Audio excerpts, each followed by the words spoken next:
సత్యసాక్షి అను మా టీవీ కార్యక్రమమునకు ప్రేమపూర్వక ఆహ్వానము. ఈ కార్యక్రమంలో క్రైస్తవ సిద్ధాంతాలపై చర్చ మరియు వీక్షకుల ప్రశ్నలకు జవాబులు మీరు చూడగలరు.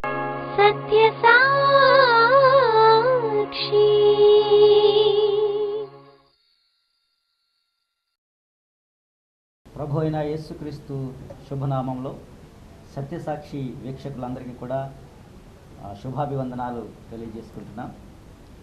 ప్రతిరోజు కూడా సత్యసాక్షి నిర్వహిస్తున్న ప్రశ్నోత్తర కార్యక్రమాన్ని ఎంతో శ్రద్ధాశక్తులతో మరి చూస్తున్నటువంటి మీ అందరినీ మేము అభినందించకుండా ఉండలేం. కారణం ఏమిటంటే మీరు మాకు ఇచ్చేటువంటి సూచనలు సలహాలను బట్టి మీరు ఎంతగా దాన్ని వీక్షిస్తున్నారో, ఎంతగా దీన్ని స్వీకరిస్తున్నారో మాకు అర్థమవుతూ ఉంది. ఈరోజు ఒక ప్రత్యేకమైనటువంటి అంశంతో ప్రశ్నోత్తర కార్యక్రమాన్ని ప్రారంభించదలిచాము. మరొకసారి బాబులు గారిని ప్రేమతో మనం ఆహ్వానించుదాం. అనేకమైనటువంటి బైబిల్లో ఉన్నటువంటి సత్యాలు మనకి బోధిస్తూ ఆత్మీయంగా మనందరినీ కూడా ఉజ్జీవింపచేస్తున్నారు, ఆత్మీయంగా బలపరుస్తున్నారు. సత్యమైనటువంటి వాక్యంలోనికి నడిపిస్తున్నటువంటి మీకు వీక్షకులందరి తరపున మీకు వందనాలు తెలియజేస్తున్నామండి. ఈరోజు ప్రాముఖ్యమైనటువంటి విషయం అదేమిటంటే ప్రతి సంఘాలలో లేకపోతే ప్రతి ఆదివారం నిర్వహించేటువంటి సాక్ష్యం ఇచ్చే విధానాన్ని గురించి ఈ ప్రశ్నోత్తర కార్యక్రమంలో ఈరోజు ప్రస్తావనకు తీసుకురావాలని అనుకుంటున్నాం. సాక్ష్యం అంటే కొద్దిమంది మేము దర్శనాలు చూసామని, లేకపోతే మాకు ఒక వెలుగు కనిపించిందని, లేకపోతే మరొకటి రకరకాలైనటువంటి సాక్ష్యాలు చెబుతున్నారు. అసలు సాక్ష్యం అంటే ఏమిటి అనేటువంటి అర్థం మారిపోయే విధంగా సంఘాల్లో ఉంటుంది. కొన్ని సంఘాల్లో చూసినప్పుడు వారు ఒక ప్రేయర్ రిక్వెస్ట్ని చెప్పి ఇదే సాక్ష్యం, దేవుడి సాక్ష్యమును దీవించును గాక అని అంటున్నారు. అంటే సాక్ష్యం అంటే ఏమిటి, అసలు సాక్ష్యం అనేటువంటి పదానికి నిర్వచనం ఏమిటి అనేది కూలంకుషంగా ప్రేక్షకులైనటువంటి మీ అందరికీ కూడా దాని గురించి ఒక అవగాహన కల్పించాలని, దాని కొరకు బైబిల్ ఏం చెబుతుంది అనేటువంటి విషయాన్ని ఈరోజు మరి డాక్టర్ బాబులు గారి నుంచి కొన్ని ప్రశ్నలు అడిగి బైబిల్ చెప్తున్నటువంటి సమాధానాలు ఏమిటో తెలుసుకుందాం. బాబులు గారు, మా అంశం ఏమిటంటే ఈరోజు సాక్ష్యం ఇచ్చుట. అసలు సాక్ష్యం ఇచ్చుట అంటే ఏమిటి అనేటువంటి కొన్ని వివరాలు మిమ్మల్ని అడిగి తెలుసుకోవాలనుకుంటున్నాం. మొట్టమొదటిగా మా ప్రశ్న ఏమిటంటే సాక్ష్యం ఇచ్చుట అనగా ఏమిటి? అంటే సాక్ష్యము చెప్పుట.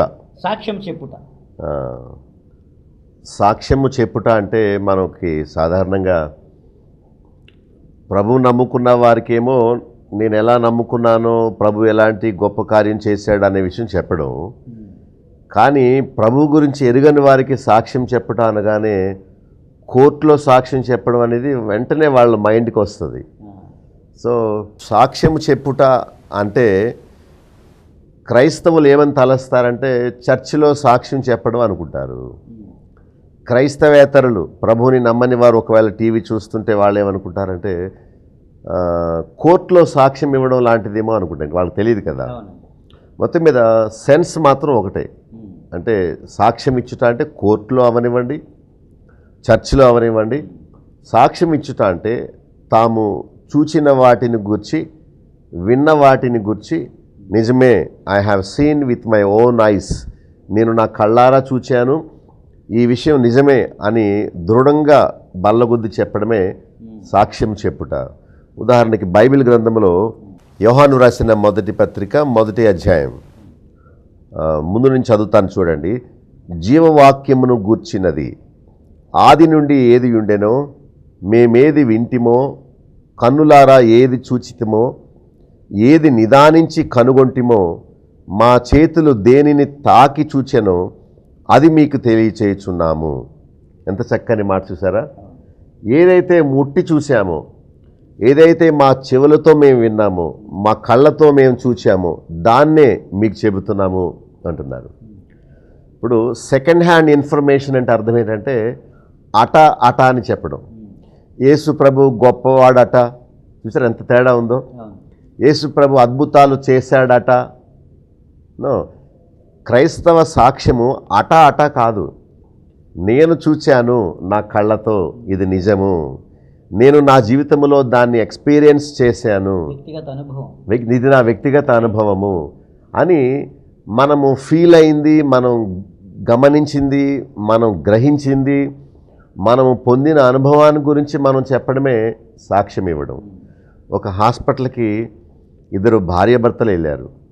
వెళితే ఆ భార్య రోగిగా ఉండి కూర్చుంది. అమ్మా, నీవు పోయిన వారం వచ్చావు కదా, నీకు మందులు ఇచ్చాను, నీవు వాడేవా, నీలో ఎలాంటి మార్పు వచ్చింది, నీ బాధ తగ్గిందా అని డాక్టర్ గారు అడుగుతున్నారు. వెంటనే అతని భార్య తగ్గిపోయిందండి అని చెప్తున్నాడు. నువ్వు ఉండవయ్యా, నేను అడిగేది నీ భార్యను. ఎందుకంటే అతనిలో కాదు జరిగిన మార్పు, ఆమెలో కలిగిన మార్పు గురించి ఆమె చెప్పాలి. మందులు వేసుకున్నది ఆమె, శరీరంలో మార్పు వచ్చింది ఆమెకే.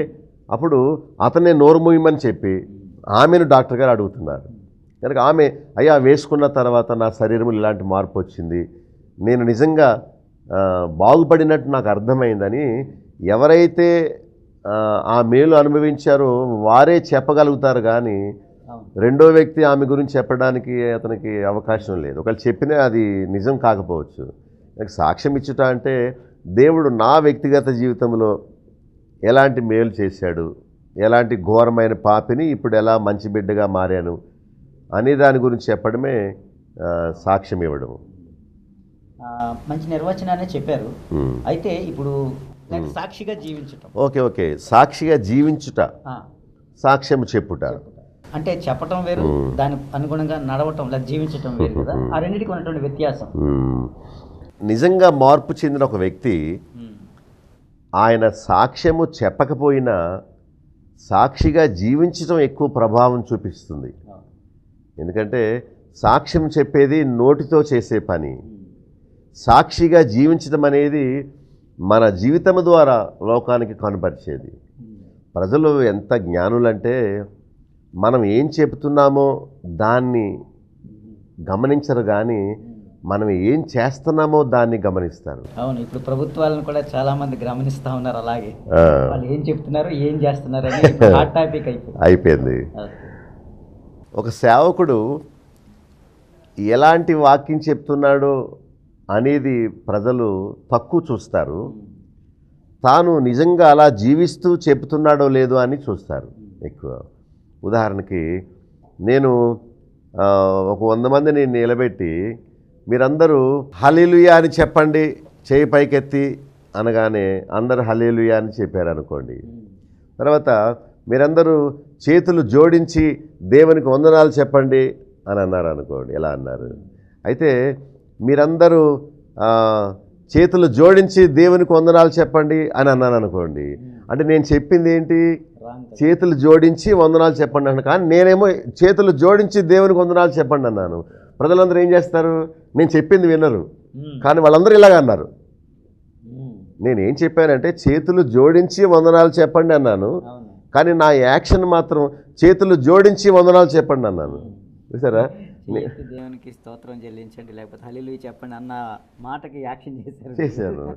ప్రజలందరూ నేను చెప్పింది విన్నారు కానీ అలా చేయలేదు, నేను చేసింది వాళ్ళు చేశారు. చూసారా? కనుక మన మాటల కంటే మన చేతలు ఎక్కువ ప్రభావం చూపిస్తాయి. కనుక సాక్ష్యం చెప్పడం అంటే ఏదో చర్చికి వచ్చేసి ఇలాగా దేవుడు నాకు మేలు చేశాడు కనుక దేవునికి వందనాలు అని చెప్పి నేనేదో అరటిపండుకాయలు తెచ్చాను పాట పెట్టండి, లేకపోతే మా కోడి 14 గుడ్లలో పిల్లలు చేసేసింది, ఒక కోడి పిల్లని దేవుడికి తెచ్చాను, లేకపోతే మా మనవరాలకి చీమిడి కారుతా ఉండేది తగ్గిపోయింది దేవునికి వందనాలు. సాక్ష్యం చెప్పడం అంటే నీ గేదె పాలు ఇవ్వడం కాదు, నీ కోడి పిల్లలు చేయడం కాదు, లేకపోతే నీ మనవడికో నీ మనవరాలకో జలుబు తగ్గిపోవడం, ఇవి కాదు. సాక్ష్యం ఇవ్వడం అంటే ఇంతకుముందు గుడ్డివాడిని ఇప్పుడు చూస్తున్నాను, ప్రభువు నా కళ్ళు తెరిచాడు, ఇంతకుముందు నేను పాపములో ఉండే వ్యక్తిని ఇప్పుడు దేవుడు నన్ను రక్షించుకున్నాడు అని చెప్పేది. మరి సాక్ష్యము చెప్పడం ఈజీయే, కానీ సాక్షిగా జీవించటం కష్టం. అసలు సాక్ష్యం ఇవ్వకపోయినా సాక్షిగా జీవించటమే ముఖ్యం. ఎందుకంటే బైబిల్లో పౌలు ఏం చెప్తున్నారంటే వాక్యము వలన కొందరు మారుతారు, మరికొందరు మీ పరిశుద్ధ ప్రవర్తన వలన మీ పవిత్ర ప్రవర్తన వలన వారిని రాబట్టవచ్చును అంటున్నాడు. అక్కడ ఏమని రాస్తుందంటే వాక్యము లేకుండానే మీ పవిత్ర ప్రవర్తన వలన వారిని భక్తిలోకి రాబట్టవచ్చు అన్నాడు. అంటే పవిత్ర ప్రవర్తన అంటే సాక్ష్యం, సాక్షిగా జీవించటం వలన ఏమండి మీరు ఇతరులను భక్తిలోకి తీసుకొని రాగలుగుతారు. మీరేం చెప్పక్కర్లేదు, మీరేమి చర్చిలో నిలబడి దేవుడు ఇంత గొప్పవాడు అంత గొప్పవాడు అనక్కర్లేదు. ఆయన ఎంత గొప్పవాడో నీ జీవితాన్ని ఎలా మార్చాడు అనేది నీ దినచర్యలో నీవు ప్రభువుని చూపించే వ్యక్తిగా ఉంటేనే అదే గొప్ప సాక్ష్యం. అంటే ఈ రెండిటికి వ్యత్యాసం మనం బాగా చూడగలుగుతున్నాం. అంటే సాక్ష్యం చెప్పడం లేదా సాక్ష్యం ఇవ్వటానికంటే సాక్షిగా జీవించడమే ప్రాముఖ్యమని, ఆ రెండింటికి చాలా వ్యత్యాసం ఉందని చక్కగా చెప్పారు. అయితే సాక్ష్యం ఇవ్వమని అసలు బైబిల్లో ఏముంది, ఎక్కడుంది? మేము కన్నవాటిని విన్నవాటిని గూర్చి చెప్పక ఉండలేము అని పేతురు యోహానులు చెప్తారు. మీరు నోరు మూయండి, మీరు మాట్లాడడానికి వీల్లేదు, యేసుప్రభు నామం చెప్పడానికి వీల్లేదని చెప్పి ఈ పేతురు యోహానులు తీసుకొచ్చి వాళ్ళని బంధించి పెడితే చూడండి ఎక్కడో ఆ వాక్యం అపోస్తల కార్యములు 4:20 చూడండి. మేము కన్నవాటిని విన్నవాటిని చెప్పక ఉండలేమని వారికి ఉత్తరం ఇచ్చిరి.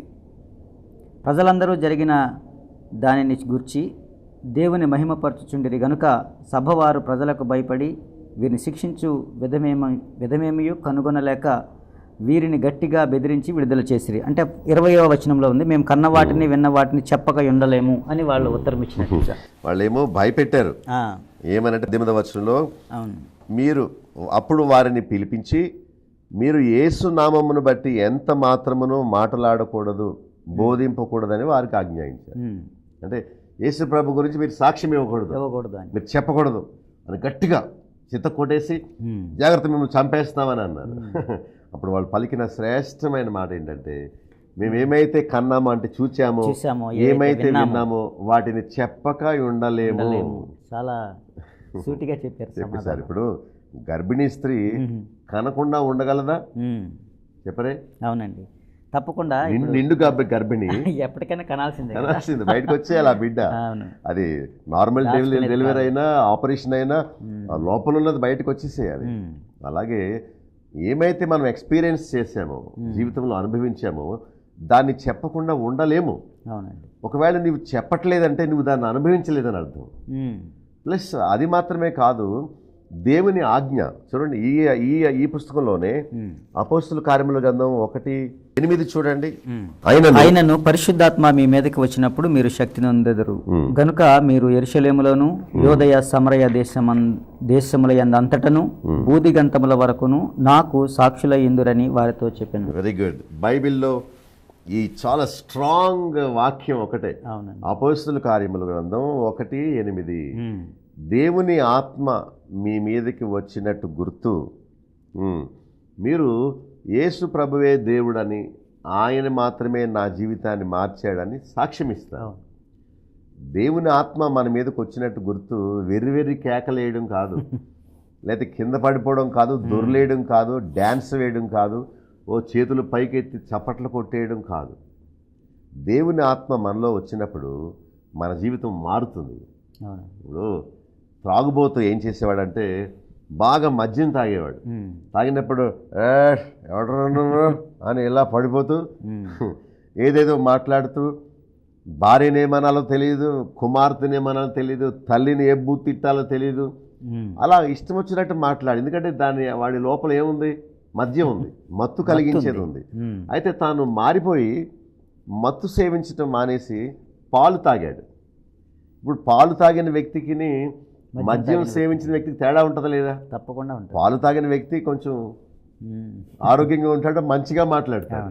అలాగే దురాత్మ నీ హృదయంలో ఉన్నంత వరకు నీవు బూతులు మాట్లాడావు, అబద్ధాలు చెప్పావు, ప్రభుకి అవమానం తీసుకొచ్చావు, కుటుంబాన్ని బాధించావు, నీ ప్రవర్తన నీ మాటలు ఇవన్నీ వ్యతిరేకంగా ఉన్నాయి దేవునికి.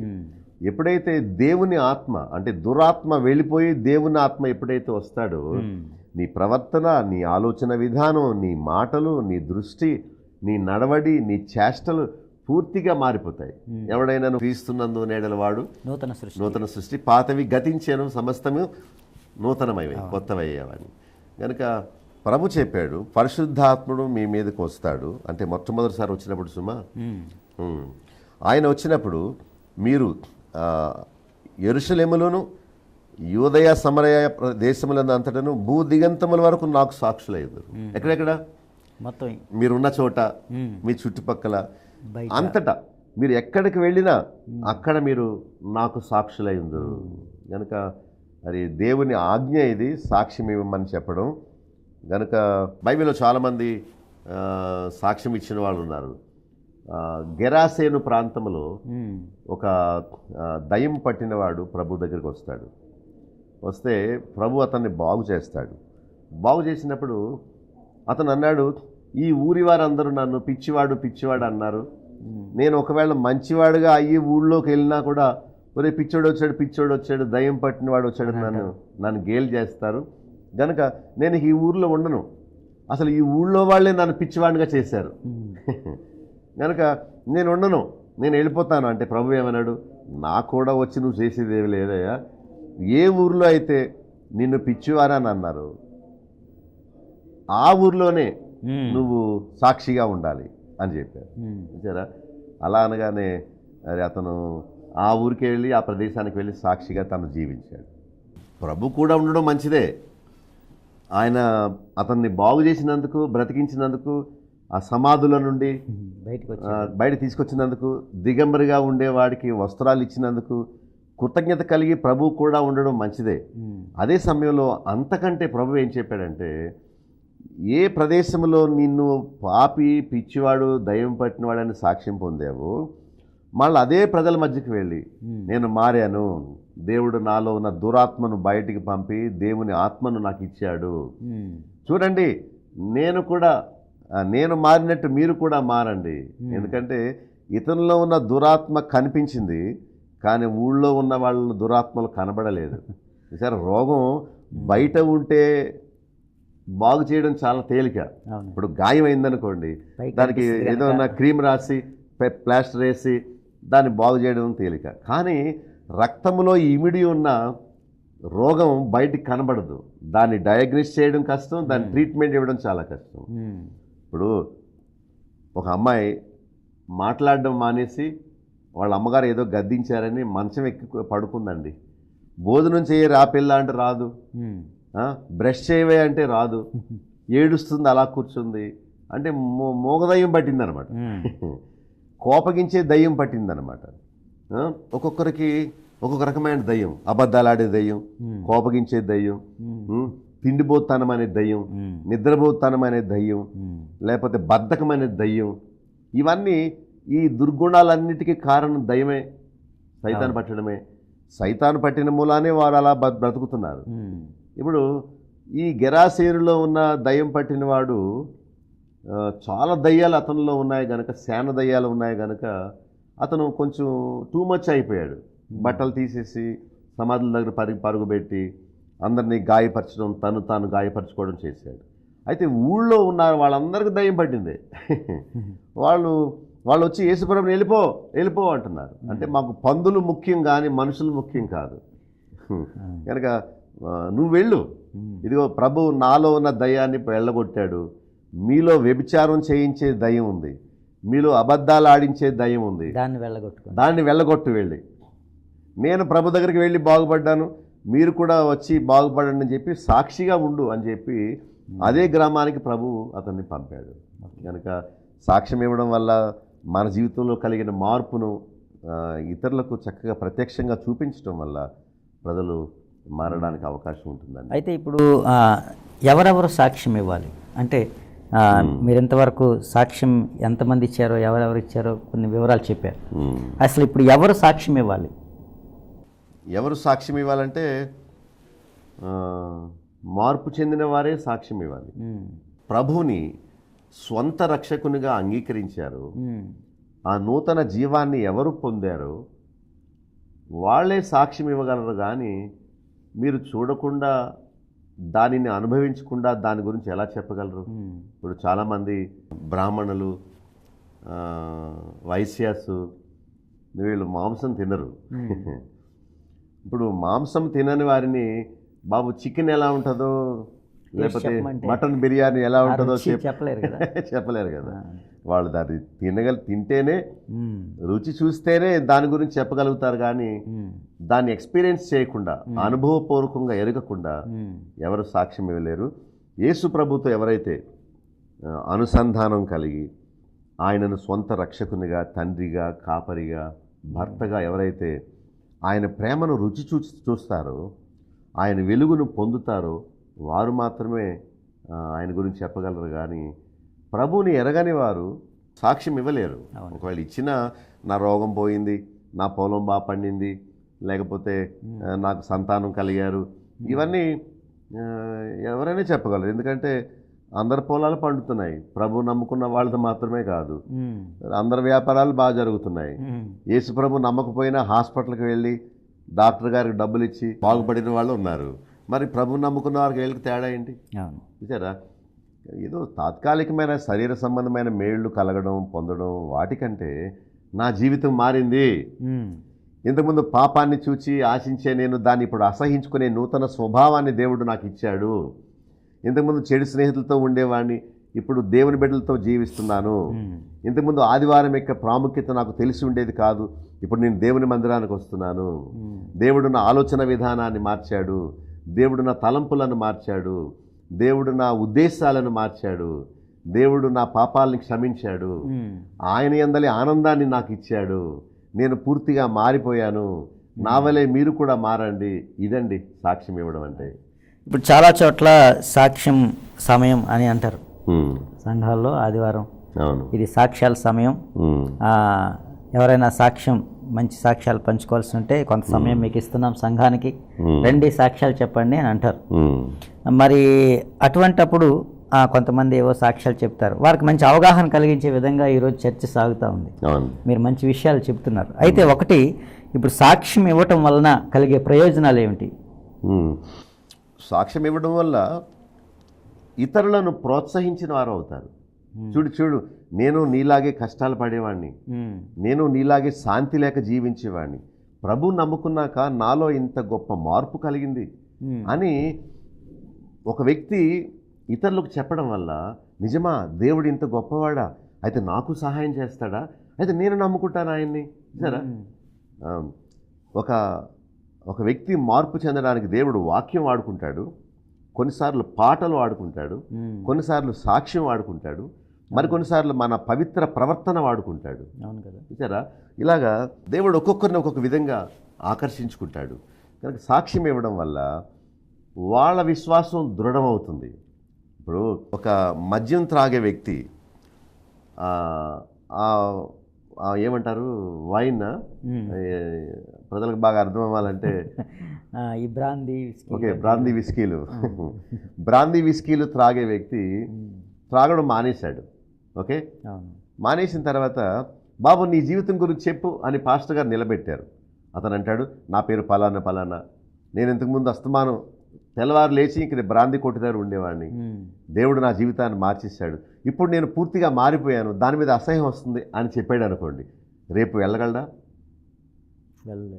ఎందుకు వెళ్ళలేడంటే, అయ్యో నేను అందరి ముందు ఒప్పుకున్నాను మారిపోయినని, ఇప్పుడు దొంగచాటుగా నేను చేసిన, అరే నువ్వు చర్చిలో చెప్పావు కదా మారిపోయినని, మళ్ళీ ఇలా వచ్చేవంటే అడుగుతారు నన్ను అని, అమ్మో నేను అందరి ముందు ఒప్పుకున్నాను ప్రభు సన్నిధిలో, కనుక నేను జాగ్రత్తగా ఉండాలనే భయంతో కొంత తాను తిరిగి వెనక్కి వెళ్ళలేడు. సాక్ష్యం చెప్పలేదు అనుకోండి, హూ కేర్స్, నన్ను ఎవరు చూడలేదు, నేను ఎలా ఉంటే ఎవరికి కావాలి. ఇదరా, నేను ఒక వ్యక్తి అన్నాడు, బాప్తిసం తీసుకో తమ్ముడు అన్నాను. ఆయన అన్నాడు, తప్పిపోతానేమో పాస్టర్ గారు అన్నాడు. నేను అన్నాను, భక్తిగా నీతిగా ఉండగలిగేది నువ్వు నేను కాదు నాయనా, దేవుడే తన ఆత్మను మనలో పంపి ఆ చెడుగును అసహించుకునే స్వభావాన్ని మనలో ఇస్తాడు, కనుక దేవుని శక్తి కోరుకో అని చెప్పన్నాను. అప్పటి నుంచి అతడు వెంటనే బాప్తిసం తీసుకుని, దేవా నీ స్వభావాన్ని నాకు ఇయ్యి, నా పాత ఆశలను చంపేయి, నీకు సమర్పించుకున్నానని అడిగాడు. వెంటనే దేవుడు అతనికి ఆటోమేటిక్గా దేవుని ఆత్మ నూతన స్వభావాన్ని అతను కలిగించడం ద్వారా ఏదైతే ఇష్టపడి పరిగెత్తేవాడు ఇప్పుడు దాన్ని అసహించుకునేలాగా దేవుడు చేశాడు. చూసారా? అలాగా సాక్ష్యం ఇవ్వడం వల్ల మన స్వంత జీవితానికే గొప్ప బలం వస్తుంది. ఎప్పుడైతే అతను బాప్తీసం తీసుకున్నాడో అతను ఏమనుకున్నాడంటే, అయ్యో నేను బాప్తీసం తీసుకున్నాను గనుక తప్పు చేయకూడదు, నేను దేవుని బిడ్డనయ్యాను సాక్షిగా ఉండాలి. చూసారా, తాను చేసిన పని వల్ల తనకు ఒక రకమైన భయము, ఒక రకమైన నిశ్చయత, ఒక రకమైన అమ్మో దేవుడు చూస్తున్నాడు, నేను దేవునికి మాట ఇచ్చాను, 100 మందిలో సాక్ష్యం చెప్పాను, నేను మళ్ళీ తప్పిపోతే అందరు నన్ను అడుగుతారు, దేవుని సన్నిధిలో ఒట్టు పెట్టాను అనే భయం అతనికి వస్తుంది. ఇంకా అతను మరి స్థిరంగా భక్తిలో జీవించడానికి ఆస్కారం కలుగుద్ది ఉంటుంది. అయితే ఇప్పుడు మీరు సాక్ష్యం ఇవ్వటం వలన ప్రయోజనాలు చెప్పారు. అంటే నాకు ఇక్కడ ఒక సందేహం ఏంటంటే, ఇప్పుడు సాక్ష్యం మంచిగా సాక్ష్యం చెప్పడం వలన తన వ్యక్తిగత జీవితానికి ప్రయోజనం, విన్న వాళ్ళకి కూడా ప్రయోజనం. అంటే దేవునికి మహిమ, తన జీవితంలో ఏదైతే సాక్ష్యంగా చెప్పాడో దాన్ని స్థిరపరచుకోవడానికి తనకి ప్రత్యేకమైన బలం కలుగుతుంది. ఇప్పుడు ఇలా కాకుండా ఒక వ్యక్తి సాక్ష్యం చెప్పి ఆ తర్వాత దాని నుంచి వైదొలిగిపోయే వాళ్ళు చాలా ఎక్కువ మంది కనబడుతూ ఉంటారు. ఆదివారం చర్చిలో గొప్పగా సాక్ష్యం చెప్పి దేవుడు నా పట్ల ఎంతో మేలు చేశాడు అని చెప్పి బయటకు వచ్చిన తర్వాత వాళ్ళ జీవితాలు అందుకు అనుకూలంగా ఉండవు. అటువంటి వారి వలన కలిగే నష్టాలు ఏమిటి? ఒక 2 మాటలు చెప్పగలరు. ఒక యథార్థమైన సంఘటన చెప్తాను. నేను యవనస్తునిగా ఉన్నప్పుడు మా నాన్నగారు, మాది తాడేపల్లిగూడెం, గండి ఇజ్రాయల్ గారు మా నాన్నగారు. నేను యవనస్తునిగా ఉన్నప్పుడు ఒక సంఘటన జరిగింది. ఒక ఆయన ఆదివారం ఉదయాన్నే మా చర్చికి వచ్చాడు. అయ్యారు వందనాలండి. మా నాన్నగారు కూర్చోండి, వందనాలు ఏంటి, నేను అంతా తిరిగి సాక్ష్యం చెప్తా ఉంటానండి, నేను మీ ఊరు వచ్చాను ఈవేళ, మరి ఎవరో చెప్పారు బేతేల్ అసెంబ్లీ దగ్గరికి వెళ్ళండి, వాళ్ళు మిమ్మల్ని చేర్చుకుంటారని చెప్పారు, అందుకనే వచ్చానండి నేను, మరి సాక్ష్యం చెప్పే అవకాశం ఇవ్వరా అని అడిగాడు. అని అడగగానే ఓహో మంచిదే, పాపం ఎక్కడి నుంచో వచ్చారట అని ఆదివారం ఆరాధన అయిపోయాక 10 నిమిషాలు కొత్త సహోదరుడు సాక్ష్యం ఇస్తాడు అని అనగానే అతను నిలబడి తను గొప్పగా ఇలాంటి గొప్ప కార్యాలు చేశాను, అలాంటి గొప్ప కార్యాలు చేశాను అని సెల్ఫ్ డబ్బా అంటారే డబ్బాలో కొట్టుకున్నాడు. అందరూ అయ్య బాబాయ్ చాలా గొప్ప భక్తుడు, చాలా విలువైనవాడు, ఇంత మంచి వ్యక్తి వచ్చాడు అని. ఏనాడు పాస్టర్ గారికి కానుక ఇవ్వని వాళ్ళు రహస్యంగా ఇలా రండి బాబు అని పిలిచి అతనికి జేబులో చేయబెట్టి 100 ఒకళ్ళు, 50 ఒకళ్ళు, 500 ఇచ్చేస్తున్నారు. సరే, అంటే అతను ప్రజల్ని భ్రమ కలిగించాడు.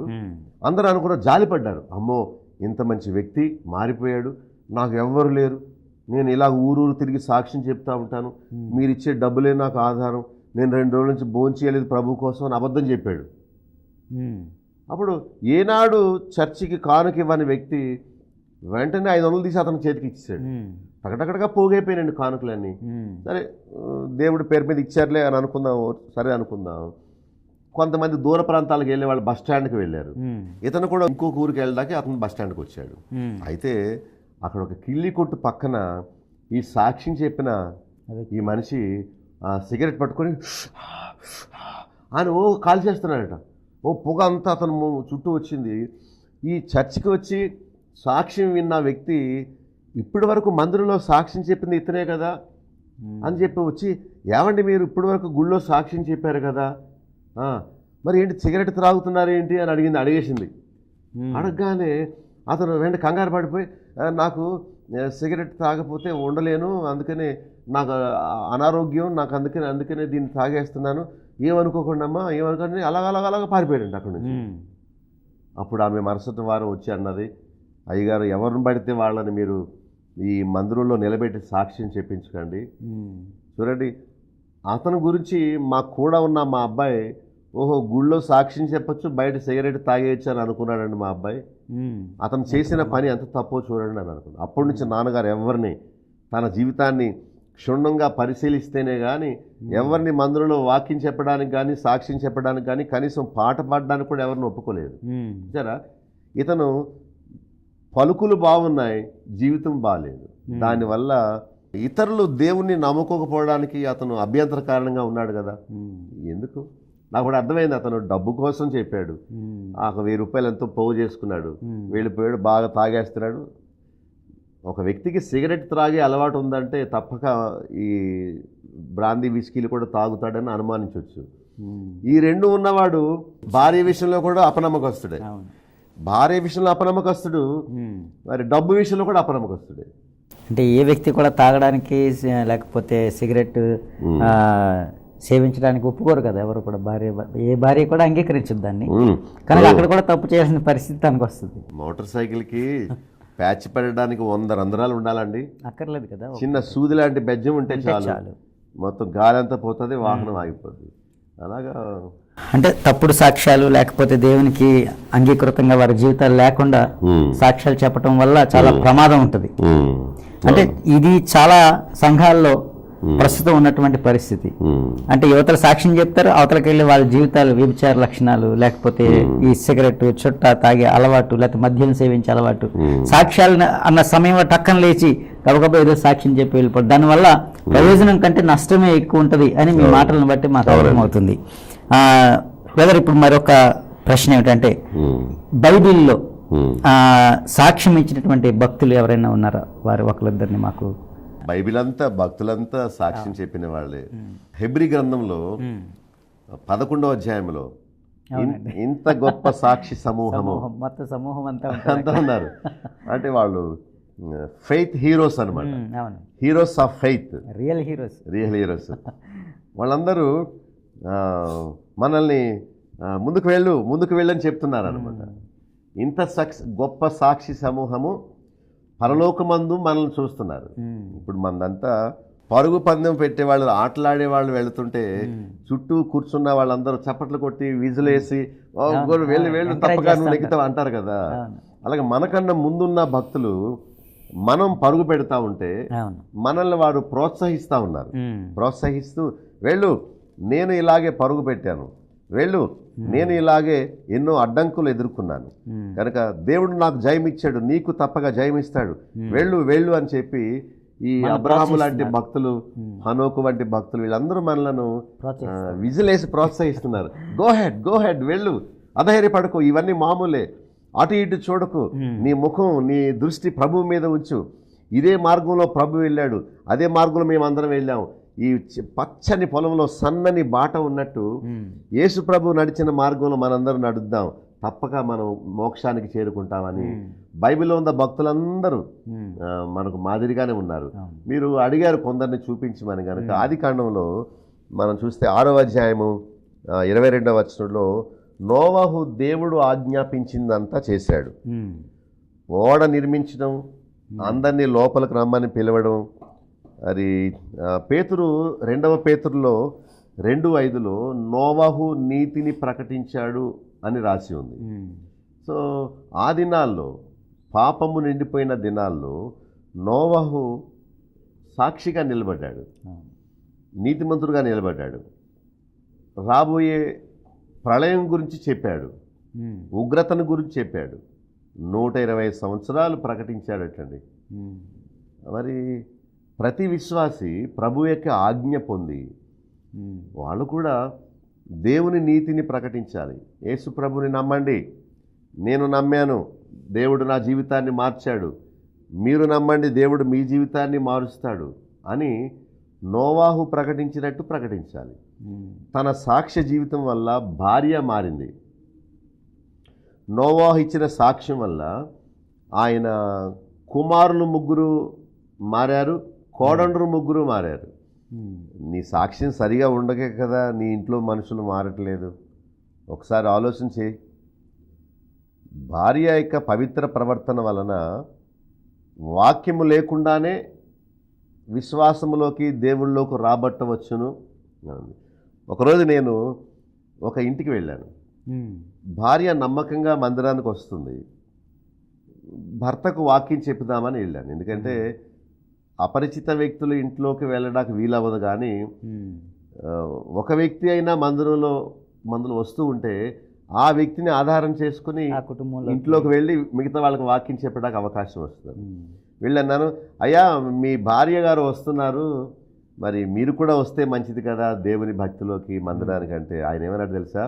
ఏమండో పాస్టర్ గారు, మీరు అక్కడ ఏం చెప్తున్నారో ఏమి నేర్పిస్తున్నారో నాకు తెలియదు, కానీ రావడం ఇగో మీ భక్తురాలు నా మీద పడిపోయి డబ్బు ఇస్తావా ఇవ్వా, నేను బంగారం కొనుక్కోవాలి, నేను పట్టు చీరలు కొనుక్కోవాలి, నేను మా అమ్మగారి ఇంటికి వెళ్ళాలి అని నా మీద విరుచుకు పడుతుందండి. అసలు ఆవిడ కాదు, నేను వెళ్తానేమో పరలోకం అని అనుకుంటాను. అసలు ఆమెలో సౌమ్యం లేదు, ఆమెలో దీనత్వం లేదు, ఆమెలో మరి సాత్వికం లేదు, పోనీలే అని మనసు లేదు. ఏమి నేర్పుతున్నారండి అక్కడ? ఏమి నేర్చుకుంటున్నారండి? ముందు ఇదిగో ఈ భక్తురాల్ని మార్చండి, ఆ తర్వాత నేను మారుతాను. ఇక నాకు సిగ్గు అయిపోయి నోరు మూసేసుకొని ఇంకా ఆమె మారినప్పుడు అతనికి ఏం చెప్పను అని ఇక బయటకు వచ్చేసానండి. ఎంత బాధ అయింది. నేను అనుకున్నాను ఆదివారం వచ్చి వాక్యం వినే వాళ్ళందరూ ఈ ప్రకారమే జీవిస్తున్నారేమో అనుకున్నాను నేను. ఆమె నన్ను మోసం చేసింది, ఆమె అపవిత్రంగా బ్రతుకుతూ ప్రభు బల్లలో పాలు పొందింది. నేను మారిపోయాను పాస్టర్ గారు, నాకు బాప్తీసం ఇవ్వండి అంటే నిజంగా మారిపోయిందేమో అని నేను నీళ్లలో సమాధి చేసి మళ్ళీ పైకి తీశాను. చనిపోయిన వారే కదా సమాధి చేస్తారు. అయ్యా నేను పాత జీవితానికి చచ్చిపోయాను, అలాగమ్మా అయితే రా నిన్ను నీళ్లలో సమాధి చేస్తారని చెప్పి నీళ్లలో ముంచి పైకి తీశాను. ఇక జీవించుట క్రీస్తు కొరకే అన్నట్టుగా ఉంటుంది అనుకున్నాను. తన బ్రతుకు మారలేదు. తన ఇంటివారు, తన కుమారులు, తన కుమార్తె, తన భర్త మారకపోవడానికి కారణం ఆమె. ఇప్పుడు వేషధారి. ఇప్పుడు బైబిల్ వాక్యం వారు వినక్కర్లేదు, కనీసం ఆమె పవిత్ర ప్రవర్తన బట్టి ఓహో దేవుణ్ణి నమ్ముకుంటే ఇంత మార్పు కలుగుద్దా అనే విశ్వాసం వాళ్ళలో కలగాలి. మరి సమయం తీసుకొని ఒక విషయం చెప్తాను, చెప్పండి. ఒక మంచి ఉదాహరణ మీరందరూ వినాలండి, మీ మనసులో ఇక్కడ పెట్టి వినండి. ఒక భర్త చాలా త్రాగుబోతు, రోజు రావడం, ఆమెను కొట్టడం, నానా గలేజ్ చేసేయడం, ఇంకా ఆ రోజు శాంతి ఉండదు. అర్ధరాత్రి ఇంకా వండుకున్నది ఆ డేక్షాల్లోనే ఉంటుంది కానీ దాన్ని తినరు, ఎందుకంటే అశాంతి వల్ల వారు ఏం చేయలేరు. ఒకరోజు ఆమె దేవుణ్ణి నమ్ముకుంది. నమ్ముకొని పాస్టర్ గారు నందయ్య నేను 5 సంవత్సరాల నుంచి ఏడుస్తూ ప్రార్థన చేస్తున్నా, అతను మారట్లేదండి. నేను మంచి విశ్వాసినేనండి, రోజు మా ఇద్దరికి పోరాటమేనండి, నన్ను ఏం చేయమంటారండి పాస్టర్ గారు అని. నేనమ్మా అన్నాను, మారవలసింది ఆయన కాదు నువ్వు అన్నాను. అయ్యో నేను బాప్తీసం తీసుకున్నాను కదండి. తీసుకున్నావు మాట కరెక్టే, మరి నేను వాక్యానుసారంగా జీవిస్తున్నాను, మంచిదే, అన్నీ బాగానే జీవిస్తున్నావు, కానీ ఇంతవరకు నువ్వు నీ భర్తను మార్చడానికి ప్రయత్నం చేశావు. ఇప్పుడు ఈ 5 సంవత్సరాలు నీ ప్రయత్నం ఫలించలేదు, ఇక నువ్వు ప్రయత్నం చేయడం మానేసి ఆయనకి అప్పగించవచ్చు కదా. You have been struggling to change your husband అని ఏం చెప్పాను అంటే ఏం చేయమంటారు అంది. ఏమీ లేదు, నువ్వు నోరు మూసుకో, మౌనంగా ఉండు. ఆయన ఏమైనా అరిస్తే నీవు పాటలు పాడుకో, నా దేవుడు చూసుకుంటాడు అనుకో, నువ్వు అతనికి వినబడేలాగా మోకరించి ప్రార్థన చేయి. ఇప్పుడు 5 సంవత్సరాలు ఈ ప్రయత్నం చేశావు, ఏమీ అవ్వలేదు, ఇప్పుడు ఇలా ఎందుకు చేయకూడదు అని అన్నాను. అనగానే సరేనండి మీరు చెప్పినట్టు చేస్తాను అని. మనిషి మారిపోయిందండి. యథావిధిగా ఆ రోజు సాయంత్రం అతను తాగేసి భయపడుతూ లోపలికి వస్తున్నాడు. ఎందుకంటే రెడీగా ఉంటుంది మాంకాళి, విశ్వాసి మాంకాళి అంటే విరుచుకు పడుతుంది అనమాట. అంత కోపం, అంత రోషం. ఇతను భయపడుతూ గుమ్మంలోకి వస్తున్నాడు. ఈమెమో సరిగ్గా దీపం మరి గుమ్మం దగ్గర ఉండాలి కదా, ఇతను తాగేసి ఉన్నాడేమో, ఆ లైట్ని తన్నేశాడు. తనేగానే బళ్ళమని ఆ చిమ్మిని అంటారే అది పగిలిపోయి కిరసాలంతా ఒలిగిపోయింది. అప్పుడు ఆమె లోపల నుంచి వంట చేసుకుని ఆమె వచ్చి చూసింది దృశ్యాన్ని. ఇతను అనుకున్నాడు అయిపోయింది నా పని, రోజు కంటే ఈవేళ చాలా పెద్ద గొడవ అయిపోద్ది. తాగేసి రావడం తప్పు, కళ్ళు మూసుకుపోయి దీపాన్ని తనేయడం తప్పు, ఇక నా పని అయిపోయింది ఈవేళ అనుకొని జడిసిపోతున్నాడు భర్త, తాగేసి వచ్చినవాడే. అప్పుడు ఈమె మారిపోయింది కదా, ఇంత ముందులా లేదు. ఆమె ఏమని తెలుసా, అయ్యయ్యో కాలుకు తగిలిందా దీపం, పగిలిపోతే పగిలిపోనివ్వండి, మీ కాలుకి ఏమన్నా గుచ్చుకున్నాయా గాజు పెంకులు, బుద్ధి లేని దాన్ని ఇలా అడ్డుగా పెట్టానంటే ఎత్తులో పెట్టాల్సిన దీపం నాదే పొరపాటు అండి, అయ్యో మీ కాలుకి ఏమైనా గుచ్చుకుందా, కూర్చోండి మంచం మీద కూర్చోండి అని కాలు శుభ్రం చేస్తూ అరే క్షమించండి నేను అడ్డుగా పెట్టాను దీపాన్ని, పోతే పోనివ్వండి దీపం ఇంకోటి కొనుక్కుందాం, మీకేం దెబ్బ తగలలేదు కదా అని అంటే ఇతను ఆశ్చర్యపోయాడు.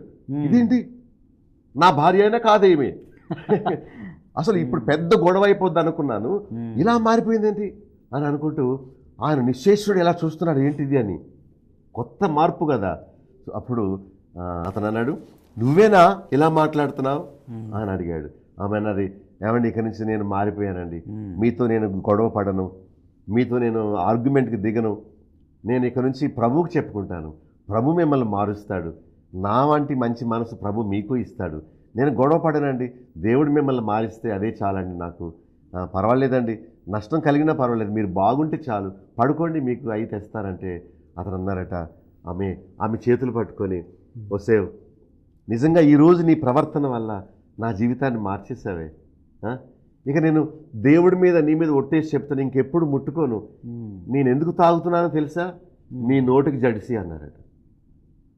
మీరు క్యాచ్ చేశారా పాయింట్? అవునా? నేను త్రాగడానికి కారణం నువ్వే, నీ నోటికి జడిసిపోయి, నీ ప్రవర్తనకు జడిసిపోయి నేను తాగి వస్తున్నాను, ఎందుకంటే నువ్వు తిడతా ఉంటే తట్టుకోలేను కదా నేను అని అన్నాడు. నువ్వు మారిపోయావు, నేను మారిపోతానని. ఆ మరుసటి వారం ఇద్దరు వచ్చేసారండి మందిరానికి. పాస్టర్ గారండి వందనాలండి, మా కుటుంబంలో ఎక్కడ లేని సంతోషం ఇప్పుడు సంతరించుకుందండి, మా డబ్బులు మిగులుతున్నాయి, ఇరుగు పొరుగు వారికి ఇబ్బంది లేదు, ఎందుకంటే రోజు 12 గంటల వరకు దెబ్బలాట్లే, అరుచుకోవడమే, తపెళ్ళాలు ఇసిరేయడమే, ఎంత భయంకరంగా. ఒకే ఒక మాదిరి జీవితం. ఆమె సాక్ష్యం, ఆమె విధేయత భర్తను మార్చేసింది. అతను పిల్లి అయిపోయాడండి.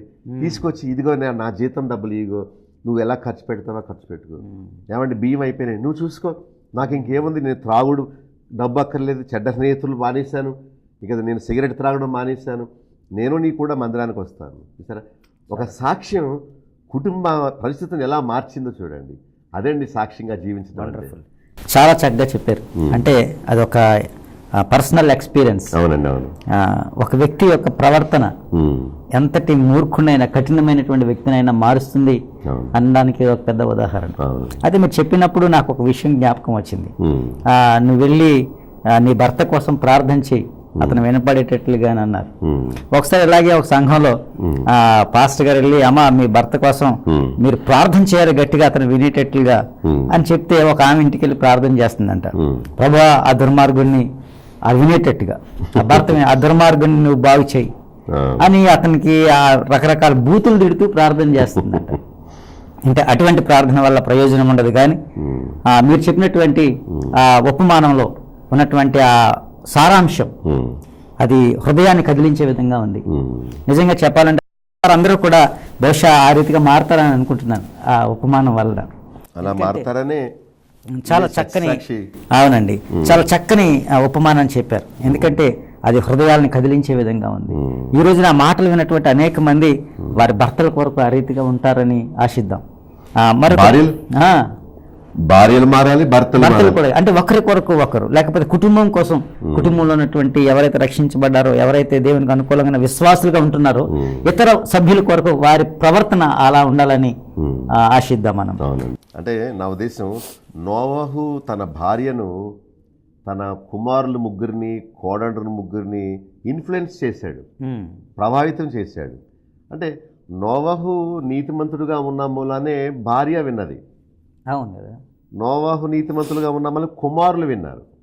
ఇప్పుడు తండ్రి త్రాగుబోతాయి, కుమారుడు కూడా అదే నేర్చుకుని, అరే ఎందుకు త్రాగుతున్నావా అంటే వినడు కదా, ముందు నువ్వు మానే అంటాడు. ఒక దృశ్యం మళ్ళీ జ్ఞాపకం వస్తుంది. ఏంటంటే ఒక తండ్రి రోజు బ్రాందీ తెచ్చుకొని త్రాగుతున్నాడు. త్రాగుతూ ఏం చేశాడంటే, మిగిలింది మధ్యరాత్రి తాగుదాం, ఉదయాన్నే త్రాగుదాం అని చెప్పి కిటికీలు దాచుకున్నాడు. కిటికీలు దాచుకుంటే ఉదయం లేచి చూసేటప్పటికి సీసా ఖాళీ కనిపిస్తుంది. ఇదేంటో ఏమైనా పిల్లి తాగేస్తుందా, లేకపోతే ఏమైనా గ్లాస్ ఏమైనా లీక్ అవుతుందా ఈ సీసా అనుకున్నాడు. రోజు అలా జరుగుతుంది. నేను ఎక్కువ తాగేసిన వల్ల మర్చిపోతున్నానా ఏంటి అనుకుని ఆ రోజు అసలు ఏం జరుగుతుందో చూద్దాం అని చెప్పి అతను నిద్రపోకుండా నిద్రపోయినట్టు నటించి అసలు ఏం జరుగుతుంది, ఏ పిల్లి వస్తుంది, పిల్లికి మూత తీయడం రాదు కదా, మరి ఎలా జరుగుతుందని చెప్పి మెల్లగా ముసుగేసుకుని ఇలా చూస్తున్నారట. అప్పుడు ఈ కుర్రవాడికి అలవాటు అయిపోయింది ప్రతిరోజు ఇలా త్రాగేయడం. మెల్లగా వచ్చి ఆ కర్టెన్ వెనకాల ఉన్న సీసాను తీసి మూత ఇలా తీసి ఇలా తాగేస్తున్నాడు. అప్పుడు వాడు దుప్పటి తీసి, ఓరి వెధవా నీ పనా ఇది, రోజు తాగేస్తున్నావా నేను తెచ్చుకున్నది, నీ వయసు ఎంతరా, నువ్వు ఇంకా 20 సంవత్సరాలు కూడా రాలేదు, అప్పుడే తాగుబోతూ అయిపోతాడు రోజు నువ్వు అని కర్ర ఉంటుంది, కర్రతో డబా బాబా కొడుతుంటే ఆయన భార్య లేచి, ఆగు కొట్టకు, నీవు నీ కుమారుడి మీద చేయడానికి సరిపోవు, నువ్వు త్రాగుబోతు కనుకనే నీ కుమారుడు త్రాగుబోతయ్యాడు, నీవు వ్యభిచారు కనుకనే నీ కుమారుడు వ్యభిచారం నేర్చుకున్నాడు. నువ్వు ముందు మారి నీ కుమారుని శిక్షించు. నీవు తాగుడు మానకుండా నీ కుమారుని మానే అని చెప్పడానికి సరిపోవు నువ్వు అని అన్నాడట. వెంటనే అని కర్ర పడేసి ఏదో కొడుకులాగా అయిపోయాడు. ఒరే నేను తాగుబోతుని అయిపోయానురా, అనారోగ్యపరుని అయిపోయానురా, నాలాగా నువ్వు అవ్వకూడదని రా నిన్ను కొడుతున్నాను రా అంటే నువ్వే నాకు నేర్పేవి ఇది అన్నాడు కొడుకు. చూసారా? కనుక వాడు మారి కుమారుడికి మారమని చెప్పాలి. ఇప్పుడేమో తండ్రి భార్యను కొట్టేస్తున్నాడు, అప్పుడు కుమారుడు అనుకుంటున్నాడు నాకు కూడా పెళ్ళాక నేను కూడా నా భార్యను కొట్టేయలేమో అనుకున్నాడు. ఇప్పుడు తల్లిదండ్రులు చిన్న బిడ్డలకు విద్యను ఉపదేశించే ఉపాధ్యాయులు లాంటి వారు. తండ్రి ఏ బూతు తిట్టాడో అదే బూతును కుమారుడు తల్లిని తిడుతున్నాడు. తండ్రి ఏ చెడ్డ పనులు చేస్తున్నాడో అవే జాగ్రత్తగా చూచి నేర్చుకుంటున్నాడు. తల్లి ఎలాగ బంగారం గురించి మంచి మంచి వస్త్రాల గురించి ఈ ఐబ్రోస్ అన్ని తీయించుకొని ఇలా పెట్టించటం, లేకపోతే లిప్స్టిక్ వేసుకుని అండం ఇలాగ తీసుకురావడం, ఈ వేషాలన్నీ కుమార్తె చూస్తుంది. సేమ్ అలాగే తయారైందండి. తప్పు కుమార్తెదా తల్లిదా? తల్లిదే. అంతే, తల్లిదే. వెన్నతో పెట్టిన విద్యగా నేర్చుకుంది. తల్లి సీక్రెట్గా ఎవరితోనో ఫోన్లో మాట్లాడుతుంది, కుమార్తె రాగానే కట్ చేసేసింది. అప్పుడు కుమార్తె అనుకుంటుంది ఓహో నేను కూడా బాయ్ ఫ్రెండ్తో మాట్లాడి అమ్మ రాగానే కట్ చేయొచ్చు అనమాట. సరే, మనం సాక్షులుగా ఉంటేనే మన ఇంటి వారిని మార్చగలుగుతాం, కొట్టగలుగుతాం, సరిచేయగలుగుతాం. మనం పొరపాటులో ఉండి ఎవరిని సరిచేయగలం? మనకు నోవాహు మంచి ఉదాహరణ. ఆయన నీతిమత్వము, ఆయన సాక్ష్యము కుటుంబం అంతటినీ మార్చింది. అఫ్కోర్స్ బయట వాళ్ళు ఎవరు వచ్చినా రాకపోయినా సమస్య లేదు, ఎందుకంటే వాళ్ళు నరకంలో పడితే ఏంటి, పరలోకానికి వస్తే మనకి మన బిడ్డలు. అందుకనే నరకంలో ఉన్న ధనవంతుడు తన సహోదరులు 5 ఉన్నారని వాళ్ళ కోసం ప్రార్థన చేస్తున్నాడు, కానీ అంతేగాని ఊరోళ్ళందరి కోసం కాదు. కనుక లోతు గురించి మనం చూస్తే ఆది కాండంలో మనం గమనించగలుగుతాం. బయటకు వెళ్ళి తన అల్లుళ్లతో మాట్లాడుతున్నాడు.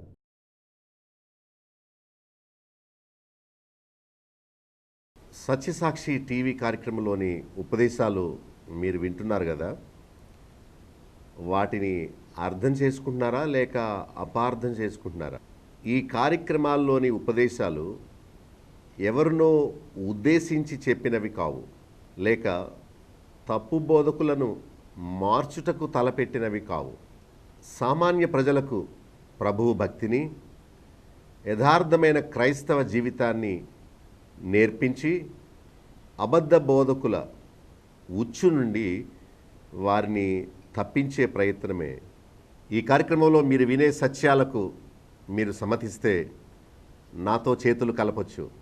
రండి, సత్యసాక్షులుగా రోషంగా జీవించి పడిపోయిన క్రైస్తవ సమాజాన్ని పునర్నిర్మిద్దాం.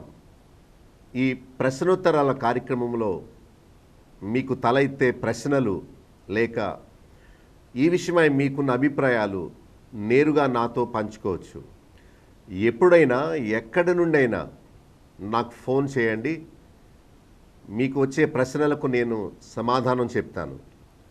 నా ఫోన్ నెంబర్ 9440111250. మరొకసారి చెప్తాను, 9440111250. ఈ నెంబర్కి ఎప్పుడైనా ఫోన్ చేయొచ్చు. అనారోగ్యాల గురించి, ఆర్థిక ఇబ్బందుల గురించి, మరేవో సమస్యల గురించి కాక క్రైస్తవ సిద్ధాంతాలు, తప్పు బోధలను గురించి నాకు ఫోన్ చేయండి. మీతో తప్పక నేను సమయం తీసుకొని ఆ విషయమై చర్చించి సత్యమును గురించి మంచి అవగాహన నేను మీకు ఇవ్వడానికి ప్రయత్నం చేస్తాను. సత్యసాక్షి టీవీ కార్యక్రమాల్లో మేము బోధించే సిద్ధాంతపరమైన అంశాలన్నీ మీకు పుస్తక రూపంగా ఇవ్వబడతాయి. కావలసిన వారు ఉచితంగా వాటిని పొందవచ్చు. ఏమి లేదు, నా ఫోన్ నెంబర్కి మీరు మీ అడ్రస్ SMS చేయండి చాలు, మా బుక్స్ మీ డోర్ స్టెప్కి వస్తాయి. ఆ నెంబర్ స్క్రీన్ మీద ఇవ్వబడుతుంది. 9440111250కు ఫోన్ చేయండి. లేక మీ అడ్రస్ SMS చేయండి. మీకు కావలసిన పుస్తకాలు మేము ఉచితంగా మీ ఇంటికి పంపిస్తాం. గాబరా పడకండి, ఇవేవో క్రొత్త విషయాలు కాదు. బైబిల్ తెరిచి చూడండి, పలానా అధ్యాయములో పలానా వచనములో దేవుడు ఏం చెప్తున్నాడో చూడండి అని మీకు చూపించే ప్రయత్నమే కానీ క్రొత్త బోధ లేక ఎవరినో విమర్శించే పని కాదు సుమా. సత్యాన్ని మీకు తేటపరిచే పనే సత్యసాక్షిగా నేను మీకు అందిస్తున్నాను. మీరు కూడా నా వలె సత్యము గూర్చిన రోషము కలిగిన వారా అయితే నాతో చేతులు కలపొచ్చు. మనందరము సత్యసాక్షులుగా ఈ లోకంలో నిలవబడి తప్పు బోధలకు తప్పు బోధకులకు ఒక సింహ స్వప్నముగా నిలబడి ప్రజలను లేక క్రైస్తవ సమాజాన్ని సరి అయిన మార్గంలో నడిపిద్దాం. ప్రతిరోజు గంట సేపు ప్రసారమయ్యే ఈ వినూత్నమైన కార్యక్రమాల గురించి మీ స్నేహితులకు మీ బంధువులకు చెప్పండి. సత్య అసత్యాల గురించి చర్చించండి. సత్యం కోసం నిర్భయంగా ముందుకు రండి. చేతులు కలపండి. క్రొత్త సమాజాన్ని నిర్మిద్దాం. ప్రజలను తప్పు బోధల నుండి, తప్పు మార్గాల నుండి, వేషధారణ నుండి, నామకార్థ భక్తి నుండి తప్పించి రక్షణ, మారు మనసు, పరిశుద్ధ జీవితంలోనికి నడిపిద్దాం. సత్యసాక్షి.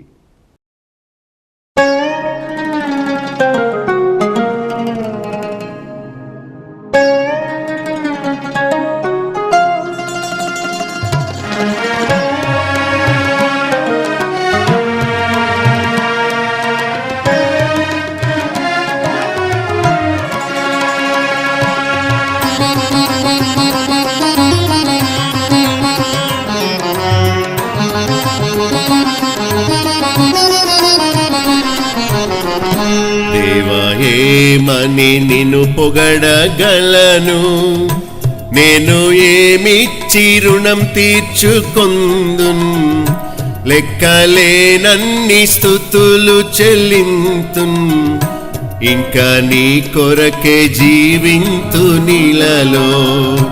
దేవా ఏమని నిన్ను పొగడగలను, నేను ఏమిచ్చి రుణం తీర్చుకొందున్, లెక్కలేనన్ని స్తుతులు చెల్లింతున్, ఇంకా నీ కొరకే జీవింతు నీలలో. దేవా ఏమని నిన్ను పొగడగలను.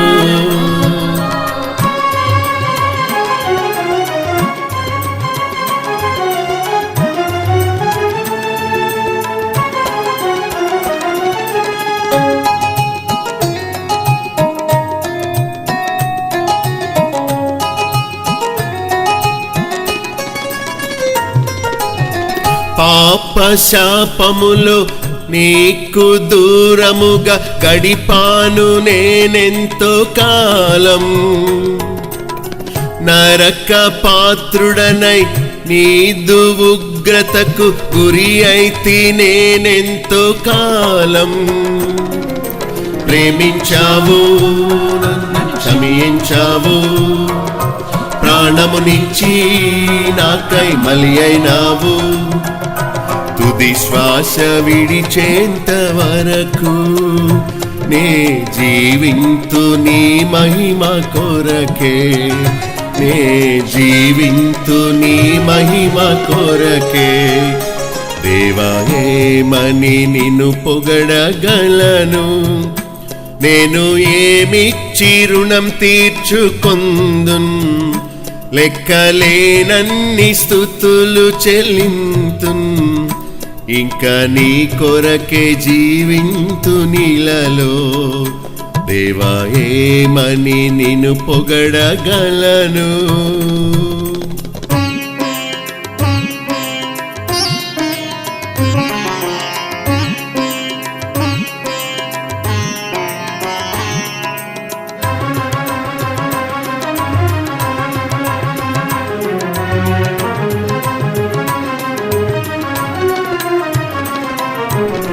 వ్యాధి బాధల్లో కష్ట నష్టములో విడువక నిలిచావు నీవు, మరణ వేదనలో మనో దుఃఖములో ఆదరించావు నీవు.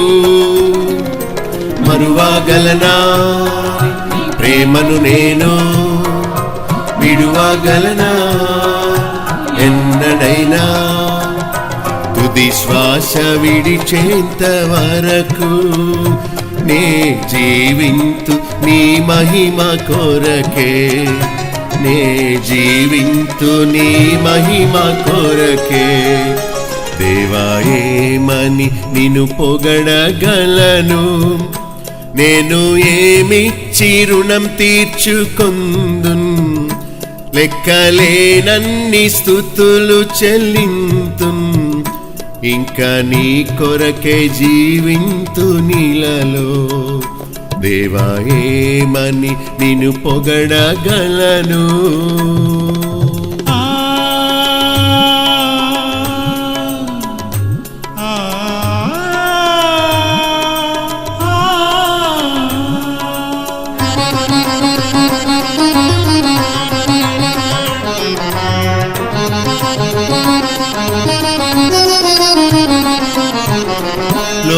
లోకాశలతో చెడు తలంపులతో మలినమైన నన్ను,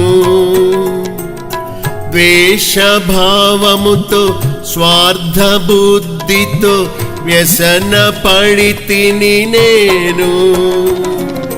మార్చినావు నీ వాక్యము ద్వారా, నింపినావు ఆత్మతో నన్ను, తుది శ్వాస విడిచేంత వరకు నే జీవింతు నీ మహిమ కొరకే, నే జీవింతు నీ మహిమ కొరకే.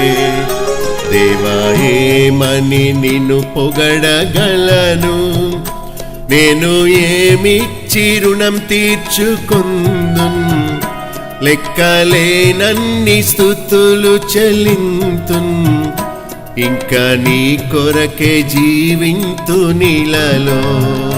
దేవా ఏమని నిన్ను పొగడగలను, నేను ఏమిచ్చి రుణం తీర్చుకొందున్, లెక్కలేనన్ని స్తుతులు చెల్లింతున్, ఇంకా నీ కొరకే జీవింతు నీలలో.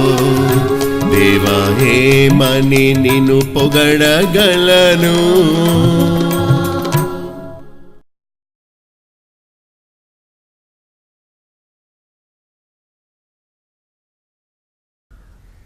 మా చిరునామా డాక్టర్ బాబులో గండి, chairman, Bethel assembly, Nallajerla. Pin code 534112, పశ్చిమ గోదావరి జిల్లా, ఆంధ్రప్రదేశ్. మా ఫోన్ నంబర్స్ 0888277442, మరొక ఫోన్ నెంబర్ 277333.